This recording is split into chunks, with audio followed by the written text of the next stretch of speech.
പറയുന്ന സമയത്ത് ഒരുപാട് പറയാനുണ്ട്. നിസ്കാരത്തിന് ശേഷമുള്ള മൈക്കിലുള്ള ദുആ അതൊക്കെ ഹറാമ് പോലുമായി മാറും. ഞാൻ അതിലേക്ക് കടക്കുന്നില്ല, അത് പറയാൻ സമയമുണ്ടാവും. വളരെ പെട്ടെന്നൊന്ന് പറയാം.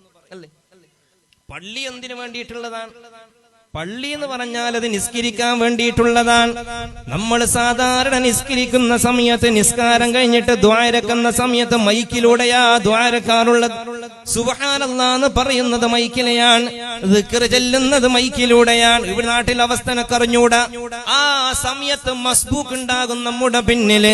ആ മസ്ബൂക്കിനെങ്ങാനും ഞങ്ങളുടെ ദുആ പ്രയാസമായാൽ, അവനിക്ക് ഇഷ്കാലുണ്ടായാൽ ആ ദുആ പോലും ഹറാമാണ്. നിസ്സാരമായിക്കൊണ്ട് തള്ളണ്ട. പറഞ്ഞത് മനസ്സിലായ? മസ്ബൂക്ക് അതായത് നിസ്കരിക്കുന്ന ഒരാള് പിന്നിലുണ്ട്. ആ സമയത്താണ് നമ്മൾ മൈക്കല്ലെങ്കിലും ശബ്ദത്തില് ലാ ഇലാഹ ഇല്ലല്ലാഹ് എന്ന് ചെല്ലുമ്പോ മസ്ബൂക്കിന് പ്രയാസമായാൽ അത് ഹറാമാണ്, ഒരു സംശയവും തന്നെ ഇല്ല. എത്ര പള്ളികളിലാണ് മുഅ്മിനീങ്ങളെ മൈക്കിലൂടെയാണ് ദിക്റും ചൊല്ലുക, മൈക്കിലൂടെയാണ് ദുആ ഇറക്കുക. എത്ര വലിയ പ്രയാസമാണ്. അള്ളാഹു മനസ്സിലാക്കാൻ നമുക്ക് തൗഫീക്ക് നൽകുമാറാവട്ടെ. പ്രത്യേകിച്ചും മഗ്രിബിന്റെ സമയത്തൊക്കെ